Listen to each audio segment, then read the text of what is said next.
Hello नमस्कार दोस्तों। एक बार फिर से स्वागत है आपका डेली चर्चा चैनल में। अगर आज बात करें अपन विपिन रावत जी की, तो उनका निधन कल हुआ है। तमिलनाडु से जाते वक्त उनका हेलीकॉप्टर क्रैश हो गया था, इसी में उनका निधन हो गया और उनके साथ 13 अन्य लोगों की जान भी गई है। और अगर उनके व्यक्तिगत तरीके से बात करें अपन, तो उनका जन्म 1958 में जन्मे उत्तराखंड में। और उनकी पहली पोस्टिंग की बात करें तो 1978 में 11वीं गोरखा की 5वीं बटालियन में उनकी पहली पोस्टिंग हुई है। उनके लिए ये बहुत गर्व की बात थी, क्योंकि इसी बटालियन के मेजर उनके पिता लक्ष्मण सिंह रावत थे। और उनके व्यक्तिगत जीवन की बात करें तो 1985 में उनकी शादी मधुलिका रावत से हुई जी। वो मध्य प्रदेश के शहडोल जिले से ताल्लुकात रखती है और वर्तमान में उनके दो बेटियां भी है। और अगर उनके करियर की बात करें तो उनके करियर में उन्होंने कई पद ऊंचे और बुलंदियां छुई है। अगर बात करें उनकी, तो हमारे देश के लिए जो योगदान रहा, जैसे कि उरी का जो सर्जिकल स्ट्राइक हुआ है, वो उन्हीं के दिमाग की रणनीति थी। जब 2016 में जम्मू कश्मीर में उरी में आतंकी अटैक हुआ और उसमें कई जवान शहीद हुए थे, उस समय देश इतने आक्रोश में था कि प्रबल रणनीति की जरूरत थी। और भारत सरकार ने सेना को खुले हाथ दे दिए कि आप चाहे जो करो। तब विपिन रावत जी उप सेना प्रमुख थे। उन्होंने घर में घुसकर दुश्मन को मारने वाली एक मजबूत फैसले का समर्थन किया और उसी का परिणाम है कि उरी जैसी सर्जिकल स्ट्राइक हुई।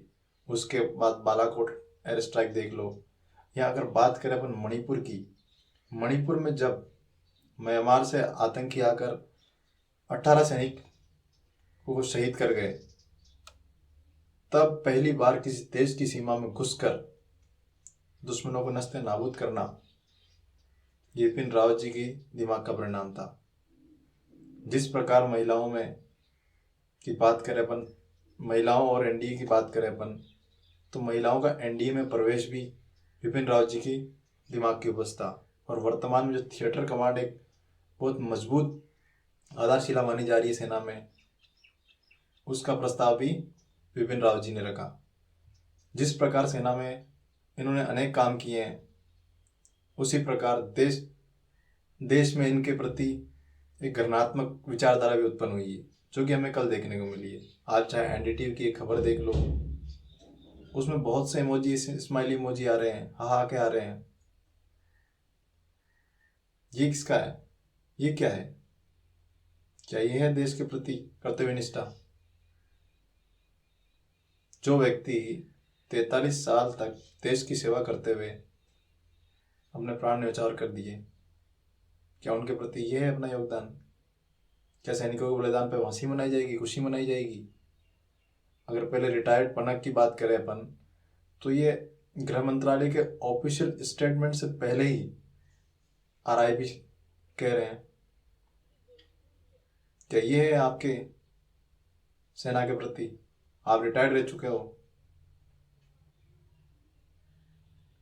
विपिन रावत जी एक मजबूत शक्तिशाली व्यक्तित्व थे, जिन्होंने न केवल देश के पहले सीडीएस, सोचो जिस व्यक्तित्व के लिए सीडीएस जैसा पोस्ट क्रिएट की गई हो,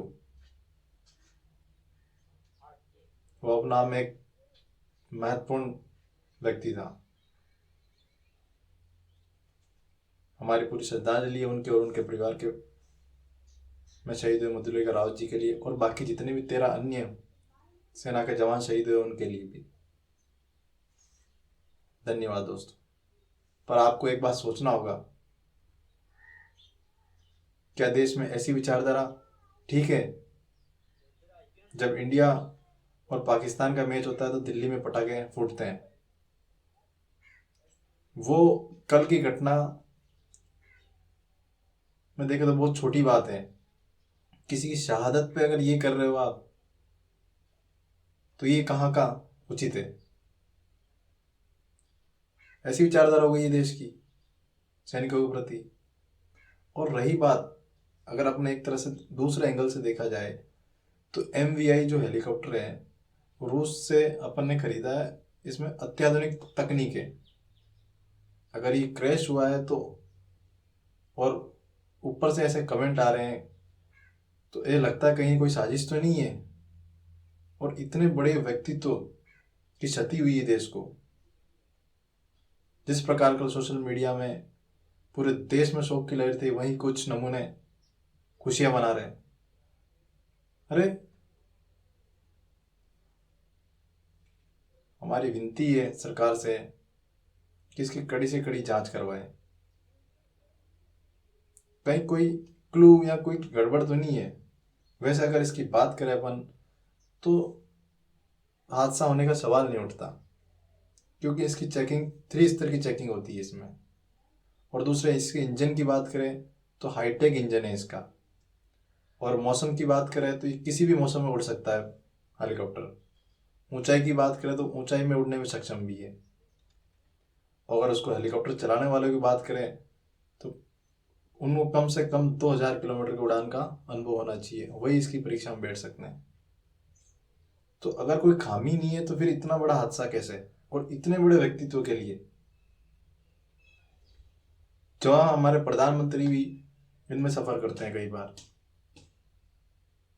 तो ये हमारे लिए एक सोचने का विषय है कि यह हादसा हुआ कैसे। तो इतनी बड़ी क्षमता। तो दोस्तों संवेदना रखें।